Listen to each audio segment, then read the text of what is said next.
और नाज़रीन, अब बात पंजाब के सियासी घमासान की, जहां कैप्टन अमरिंदर सिंह, नवजोत सिंह सिद्धू और सीएम चरणजीत सिंह चन्नी तीनों अपनी अपनी रियासत कर रहे हैं, अपनी अपनी पकड़ मजबूत करने की कोशिश कर रहे हैं और अब इन सब में कांग्रेस अपनी सियासी पकड़ खोती जा रही है।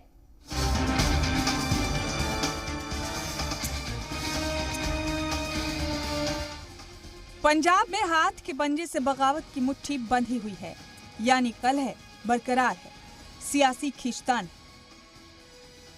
पंजाब के साबिक वज़ीर आला कैप्टन अमरिंदर सिंह ने फिर से कांग्रेस पर हमला बोला और इस बार कैप्टन ने पंजाब कांग्रेस इंचार्ज हरीश रावत और कांग्रेस तर्जुमान रणदीप सुरजेवाला पर निशाना साधा। कैप्टन के मीडिया सलाहकार रवीन ठुकराल ने अमरिंदर सिंह का हवाला देते हुए मुसलसल 6 ट्वीट्स किए। उन्होंने लिखा कि कांग्रेस के कई लीडरान जहन भटकाने के लिए झूठ फैला रहे हैं और कांग्रेस में गलतियों की कॉमेडी हो रही है। हरीश रावत ने पहले कहा, मेरे खिलाफ 43 सराकीन असेंबली ने खत लिखा। रणदीप सुरजेवाला ने कह दिया 78 एमएलएज ने खत लिखा। आगे ये कहेंगे कि 117 एमएलएज ने मेरे खिलाफ लिखा है। मुझे लगता है सिद्धू के कॉमिक थिएट्रिक्स ने उन्हें मुतासिर किया है।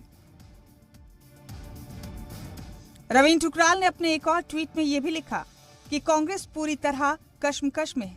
पार्टी के सीनियर लीडरान का कांग्रेस से प्यार खत्म हो चुका है। वहीं सियासी कप्तानी की कमजोर कड़ी देखते ही सिद्धू मैच में आ गए। पंजाब कांग्रेस सदर ओहदे से इस्तीफा दे चुके नवजोत सिंह सिद्धू ने गुज़िश्ता रोज बाबा-ए-कौम महात्मा गांधी और साबिक वज़ीर आज़म लाल बहादुर शास्त्री के यौम पैदाइश पर ट्वीट करके कहा कि ओहदा रहे या न रहे, वो राहुल गांधी और प्रियंका गांधी वाड्रा के साथ खड़े रहेंगे। सिद्धू ने लिखा, गांधी जी और शास्त्री जी के उसूलों को कायम रखेंगे।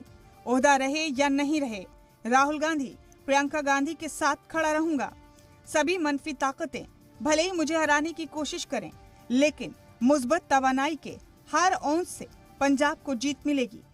पंजाबियत और हर पंजाबी की जीत होगी।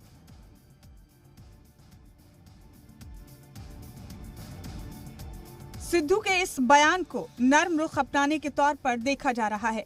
कैप्टन और सिद्धू की पॉलिटिक्स के बीच वज़ीर आज़म मोदी से मुलाकात के बाद पंजाब के सीएम चरणजीत सिंह चन्नी ने कई बड़े फैसले लिए।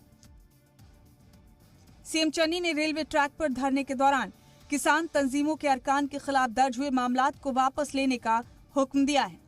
हुक्म के फौरन नाफिज होने के लिए उन्होंने आरपीएफ सदर को खत लिखा है।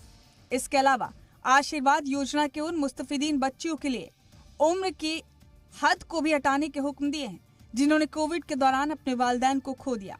साथ ही पंजाब के सीएम ने 1 जनवरी 2004 के बाद तकर्रर हुए सरकारी मुलाजमीन के लिए पारिवारिक पेंशन को मंजूरी भी दे दी है।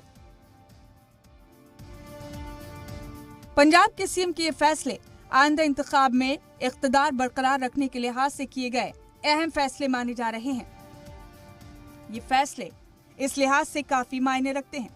पंजाब के सीएम चरणजीत सिंह चन्नी 2 दिन पहले पीएम मोदी से मुलाकात करने के लिए दिल्ली आए थे।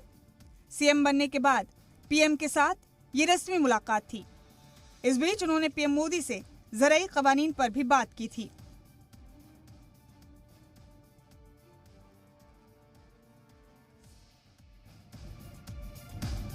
माननीय प्रधानमंत्री जी से मिला तो मैंने उनको अभी, क्योंकि फर्स्ट मीटिंग थी, कोई एजेंडा नहीं था, एक मिलने का ही एजेंडा था, एक कर्टसी कॉल थी, लेकिन फिर भी मैंने 3 बातें उनके समक्ष रखी हैं, जिसमें एक तो करंट इशू है, दूसरा पंजाब खेती प्रधान सूबा है, एग्रीकल्चर हमारी मेन इनकम है, सोर्स ऑफ लिविंग है।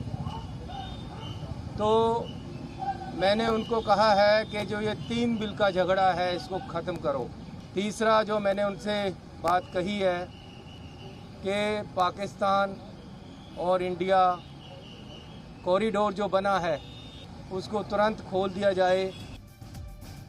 यानी कुल मिलाकर पंजाब में सरकार चलाना कांग्रेस के लिए एक प्रोजेक्ट बन गया है और इसका रिपोर्ट कार्ड इंतखाब से पहले पेश करना होगा।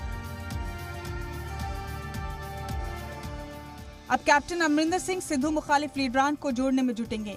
नई पार्टी बनेगी तो जाहिर है कांग्रेस के बिखरने का खतरा भी बढ़ेगा, लिहाजा सरकार पर बुहरान आ सकता है। न सवालों का दौर खत्म हो रहा है, न कांग्रेस के इम्तिहान थम रहे हैं। पंजाब में कांग्रेस पार्टी की तस्वीर के इतने टुकड़े हैं कि एक को जोड़ने की कोशिश में दूसरा बिखर ही जाता है। ब्यूरो रिपोर्ट, जी मीडिया।